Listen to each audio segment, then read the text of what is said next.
السلام عليكم ورحمة الله وبركاته. أحب أقول في البداية حمدا لله على وصول قافلة شريان الحياة لغزة لشعبها المقاوم المجاهد، ولعن الله كل أيد خبيثة كافرة حاولت إهدار أموال المسلمين المخلصين، وضربت المتطوعين الشرفاء المخلصين اللي جم وسابوا بيوتهم لإنقاذ شعب غزة وفك الحصار عنه ورفع روحه المعنوية. والإيد الخبيثة دي زي ما انتم عارفين عملت أشياء كتير في الشهر اللي فات. الإيد الخبيثة دي بتبني جدار فولاذي علشان تحصر وتخنق شعب غزة. الإيد الخبيثة دي عطلت القافلة لمدة 8 أيام إكسترا، عطلتهم وخلتهم ييجوا العريش من اللاذقية، وكلفتهم مبالغ طائلة من الأموال حوالي $1,000,000. وغير كده زي ما تنبأت في الفيديو الثاني ان ياما في الجراب يحاوي ان انتوا لسه ما شفتوش حاجة وليه مستعجبين، ده لسه اللي هيحصل في العريش. وفعلا زي ما تنبأت اللي حصل في العريش، لان ده حصل في القافلة الاولى، حصل في القافلة الثانية. كل مرة بيتم تخريب ربع القافلة واهدار ربعها او الاستيلاء على ربعها، وده حصل في المرة الأولى والتانية زي ما قلت. وأنا بصراحة يعني كان الله في عون شعب غزة المحاصر لما شايف كل ده خلال الشهر الماضي. الكلام ده كان في كل المحطات الإعلامية، مش في الجزيرة بس، كان في كل المحطات الإعلامية. وشعب غزة يعني الصبر بتاعهم ان ازاي شايفين سامعين عن جدار بيتبني، شايفين ان القافلة بتتمنع من انها تخش نويبع، شايفين ان القافلة بترجع واموالها بتهدر، واموال المسلمين المتبرعين بتهدر وبتعاني وعناء السفر، وجايين من اللاذقية هيرجعوا سوريا مرة تانية، ومن سوريا للعريش زي ما شرحت قبل كده في فيديوهات قبل كده. وشايفين 1400 أجنبي متضامن جم للقاهرة في ميدان التحرير عايزين يعبروا لغزة، والحكومة المصرية منعتهم وضربتهم في ميدان التحرير وقدام نقابة الصحفيين وأمام السفارة الفرنسية.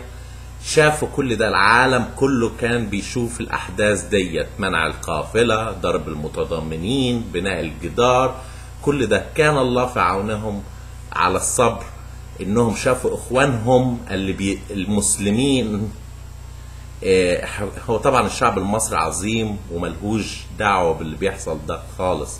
الشعب المصري شعب يتضامن مع شعب غزة، المسلمين المخلصين اللي بينضموا بيتضامنوا مع شعب غزة.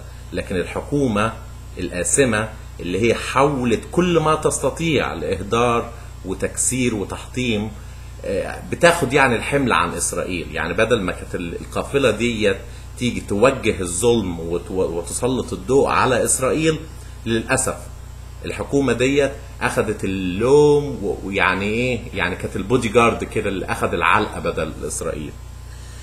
وفي ظل يعني الإعلام اللي كان موجود في كل العالم ده، أهل غزة شايفين القافلة لحظة بلحظة ومتابعينها، وشافوا كل اللي بيحصل دوت جدار وتعطيل قافلة وضرب متضامنين في ميدان التحرير، والأجانب مش عارفين يخشوا. يعني حتى غير المسلمين جايين يؤازروا أخوك المسلم، على الأقل رحب بيهم مش تضربهم. المهم، ويحدث حادث مؤسف طبعا. زي ما احنا عارفين ان في جندي مصري غلبان على الحدود بين غزة واقف في البرج، اتضرب بالنار واتقتل. دلوقتي طبعا قبل ما حتى الجثة ما تنزل من على البرج، كان في ناس اللي هو شلة المعوقين العلمانيين المنافقين بتاعت عمرو أديب والناس الإعلاميين دول، والحكومة طبعا من وراهم، بيقولوا لك حماس قتلت جندي مصري، قناص قتل، على طول من غير إثباتات من غير تحقيقات. بقت حماس وبقى قناص من قبل ما حتى الجثة تنزل من على البرج. يعني دايما لما يحصل جريمة ابحث من المستفيد من وراء هذه الجريمة، من صاحب الاستفادة، مين اللي كان عليه ضغط إعلامي رهيب من كل حتة، مين اللي كانت فضحته بجلاجل في كل الحاجات المواقف والتعنت بتاعت وزير الخارجيه المصري احمد ابو الغيط، لا ما يعدوش من هنا، لا يجوا من هنا، لا مصر مش عارف ايه، لا كرامتنا، لا ما اعرف ايه الكلام ده، لا 60 عربيه ما يخشوش، لا مش عارف ايه، لا انا بقصه، لا انا بنصه. كل الحاجات دهيت مين اللي في مصلحته؟ ان هل حماس هتستفيد حاجه ان جندي هيقتل، ان يتضرب؟ لا. مين اللي مستفيد؟ مين اللي عايز يشيل الحمل وخايف من التعاطف الشعبي، او ان الشعب بتاعه يقلق من الموضوع دوت، ويقلق ان ازاي احنا عملنا مع ان الشعب ما عرفش، اغلب الشعب ما عرفش ان في حاجه اسمها قافله، اغلب الشعب حتى ما عرفش ان في 1400 اجنبي فرنسي واوروبيين في ميدان التحرير، اغلب الشعب ما عرفش، كانوا مخبيين عنهم كل الحاجات الحلوه دي، الجدار والكلام ده، ويقولوا له امن قومي والحاجات الفلالي دي. يعني الحكومه اصلها صادقه في كل حاجه، في الحاجات الخارجيه كمان صادقه 100%، لا هي كذابه بس في الداخل، بس في الخارجي صادقه. المهم، وطبعا المهللين بتوع الحكومه ابتدوا يقولوا حماس، كل جرايد الحكومه، الاخبار، الاهرام، حماس تقتل قناص، حماس حركه. طب انت عرفت منين حماس ما يمكن يكون فتح اللي قتله، ما يمكن يكون اسرائيل، ما يمكن يكون مواطن من اهل غزه شاف صعب عليه اللي بيحصل دوت، ان انتوا بتمنعوا الامدادات جايه عنه. انا بصراحه انا كنت ممكن لو انا في القافله دي، انا مش كنت ضربت رصاص، انا ممكن كنت عملت قنابل فجرت بيها المعبر بقى. انا ابقى جاي 31 يوم ومش عارف ايه واستفزازات، وتيجوا تحاولوا تمنعوني وايه ده، انا كنت فجرت المعبر مش رصاصه.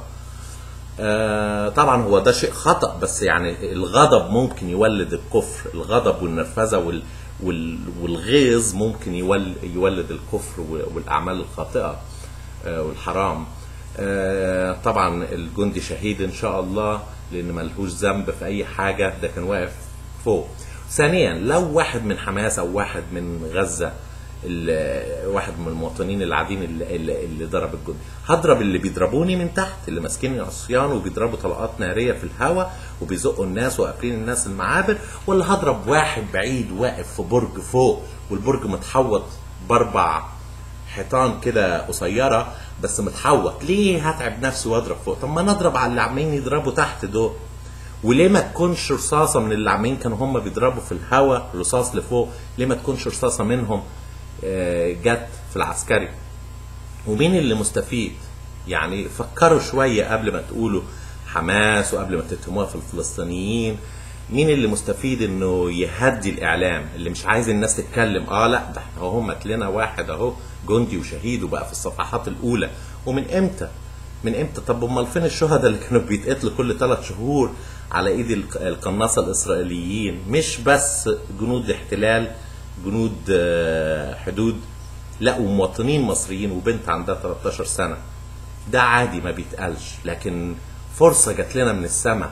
يلا حماس قتلت لنا قناص، حماس قتل جندي على الحدود. من المستفيد؟ مين اللي عايز يغطي على فشله الاعلامي بعد كل اللي حصل ده، وخايف من الغضب الشعبي المصري ان ازاي حكومته تبقى متصهينه بالطريقه ديت، فيضطر يا اما هم اللي قتلوا الجندي الله يرحمه، او الرصاص جاي من العساكر اللي كانت بتضرب طلقات في الهواء عشان تفرق المتظاهرين اللي غضبانين ان ازاي انتم مانعين القافله انها تعدلهم ومستنيينها بقى لها شهر.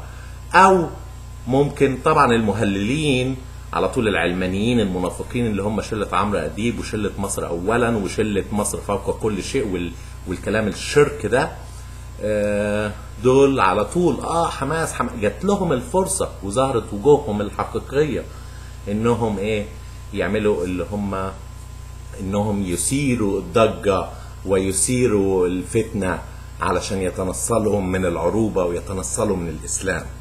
زي ما بقول انا ما اعرفش مين اللي قتل الجندي او الجندي ده ظروفه ماتت ايه، بس هو كان في برج عالي. من العقل لو واحد اعصابه فلتت ممكن يقتل اللي تحت مش يقتل اللي فوق. فممكن يكون فتح، ممكن يكون حماس، ممكن يكون حد من شعب غزة، ممكن تكون الحكومة المصرية، ممكن تكون طلقة من طلقات الجنود المصريين اللي كانوا بيفرقوا المتظاهرين بطلقات نارية في الهواء. الله أعلم، وإن شاء الله الجندي شهيد. والسلام عليكم ورحمة الله وبركاته.